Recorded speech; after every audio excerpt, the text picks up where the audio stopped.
как у любого поезда есть локомотив, который несет все вагоны, Аллах разы olsun, у нас такой активный деятель, Фуркат Ага Мамин. Он в свое время не побоялся ответственности взять на себя такую большую ношу и возглавить это дело.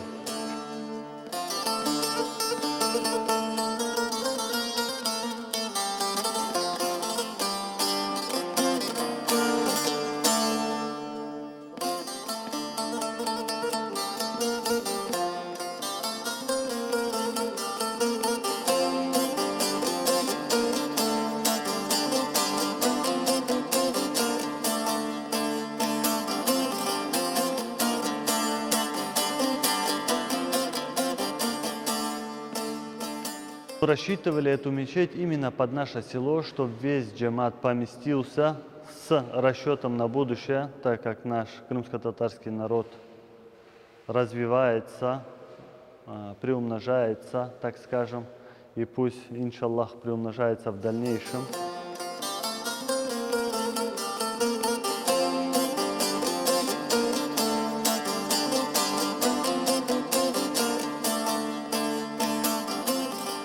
Здесь будет спорткомплекс, чтобы вся молодежь не где-то в опасных местах гуляла, а всегда была при мечети. Мы хотим добиться того, чтобы проводили и время здесь, и обретали здоровье, иншаллах.